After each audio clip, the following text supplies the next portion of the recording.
Hey guys, long time no vlog. It's been a really long time. I'm okay, bud. Are you okay? And I'm sorry to be coming to you from the car, but it's life. It is what it is. We're on our way to run some errands and do some things this morning. And I weighed in for the first time this morning in at least a month, possibly two. I don't remember the last time I checked in. I know I posted my workout routine, which I have not done all month. But the month before, I was all about it. I had just recorded it, excuse me. And my internet sucks now, and I can't upload, videos the way I used to. And so I'm having to upload them when I'm at Bree's house, and she has super fast internet. And I haven't been there hardly at all this summer because kids have been coming to my house instead. All this is excuses, but I have basically been eating and drinking whatever I want. Been eating like a turd. I have, it's just all kind of just gone downhill. And that is not the reason I've not been here. I've not been here because of the internet situation. And it's summer, and we've been just so busy. Every day I've had my niece or Cammy, or my niece and Cammy, or my cousin Face kids, or some combination of that. We've had lots of things going on. So, yeah. But I weighed in, and I was the heaviest I've been since getting back on track. I don't remember how big I got with Edie. I'm still, I don't know. Anyways. I think if I was 10 pounds higher, I'd be what I weighed when she was born, but I can't remember that for sure. I was super swollen with her, and I started swelling really early on. Yeah. Anyways, so I pretty much started going downhill. I can't remember what the last time I checked in at, but I was in the process of hopefully getting a revision and trying to get my insurance to pay for it, considering it medically necessary. My insurance reads bariatric surgery as an exclusion. So the first doctor's office that I have been in contact with has basically told me there's nothing that my insurance won't pay for it at all, no matter how they write it, because it's considered an exclusion. Liz did that interview with Dr. Weiner, and he is saying, and this is what another friend of mine has also said, this is no longer a bariatric surgery. This is a medically necessary, surgery for a complication from a previous surgery. So I don't know. The issue I have, and this is where, and this I just kind of spiraled down after this, is just getting my foot in a door to see a surgeon. I think if I could, and the problem is this place in Memphis, they had revision specialists on board supposedly, so I can't be the only person that they've seen that insurance didn't cover. But I've kind of spiraled down into this blah since then, and I try to get back on track every couple days, and then by the end of the day, I just let myself go again. But it is unbelievable the difference, how much better my Gerd is when I'm eating crap. And it is very disheartening. So, and I can't remember what I talked to you guys about the last, but I have Gerd still. I also have gastroparesis, which is basically where my tummy's not emptying the way it should be, and that's part of the issue with the reflux. And I try to talk to, they increased my medication at my regular, I want to say gynecologist, but that's not right, my regular gastroenterologist.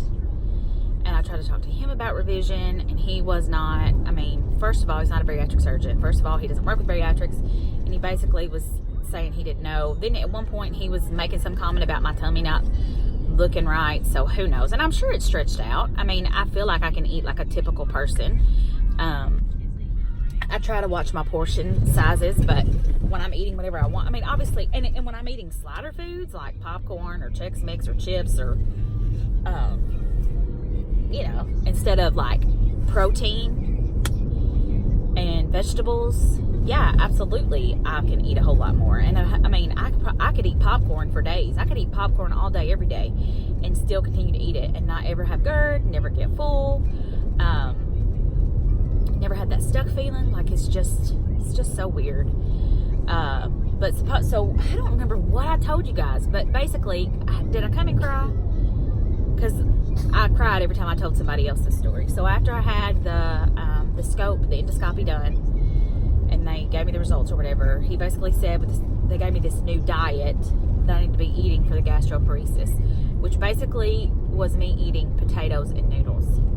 And I cried and said, I can't eat potatoes and noodles.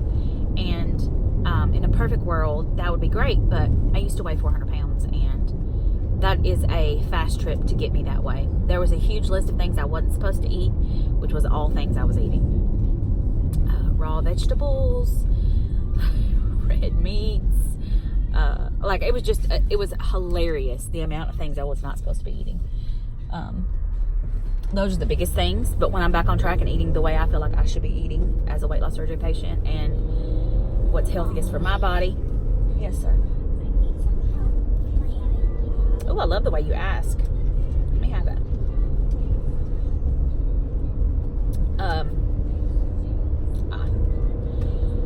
Then, anyways, so I cried, and that's when I started saying something about the revision, and he was just not listening or hearing. And here's the deal. I know that I am one of a bajillion people he sees, and I realize that he gives out medicine, and I know that I'm not going to make or break him by saying, this is what they've been telling me the whole time. If I stay on the medicine long term, Morgan, I will take that away. Do you need some help? You need to ask for it the way you did the first time. What do you need to say to me?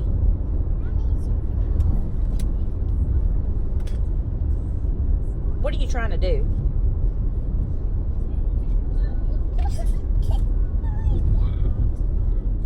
Sorry, we just about had a come to Jesus meeting. Wait for it to load again.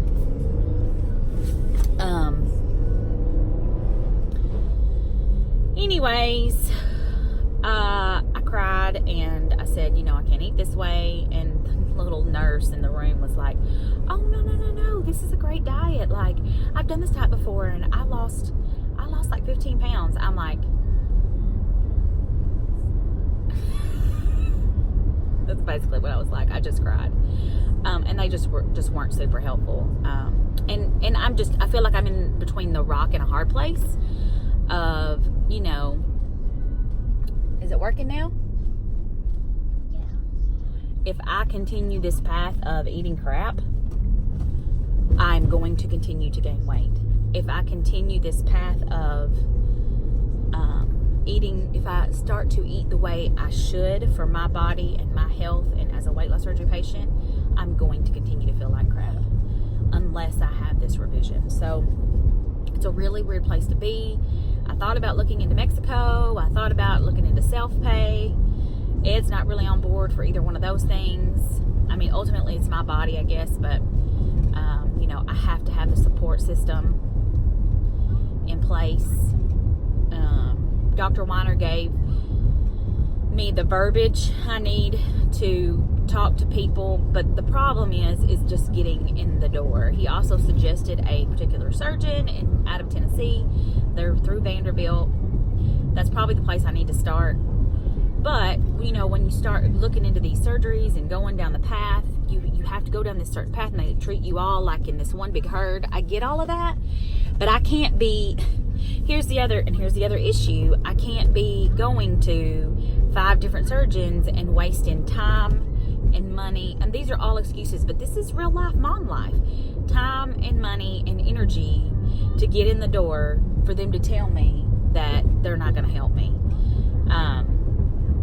And for me to talk to the surgeon, it's going to cost me money. I'm going to be out of pocket there. And I get that, and that's, but I can't just continue to go and go and go and go and go. So, if you guys have suggestions, if you guys know surgeons, if you know somebody that has had a revision in Tennessee, I've got 2 little kids. I'm a stay-at-home mom, that was my other thing. Like, if we're, we're not talking about one visit and then the next visit I could have surgery. That would be ideal. I have to think about, not only do I have to think about the money of the situation, I have to think about time and babysitters for my kids. Like, that's one of the downfalls of, this is why moms don't go to the dentist or the doctor, that stay at home, because we don't always have the outlet for a sitter. So I'm just in kind of a really funky headspace, and that's another reason why I have just backed away, because I don't want to spill my negative energy on you guys. I also had a thyroid ultrasound recently and found out that I do have a nodules on both sides of my thyroid. She told me that typically they don't do biopsies or surgically try to remove them until they are between 1.5 and 2 centimeters. One of mine is 0.5, the other one is 0.6, but there was blood flow grow into both of those, which is indicative that they are continuing to grow. So we are monitoring those. I go back in 6 months to have the scan done again, and she said that if they have grown at all, she will probably go ahead and send me to Nashville to a surgeon, which I'm not freaking out about, but I'm a little freaking out about. I'm not freaking out though, and I don't know.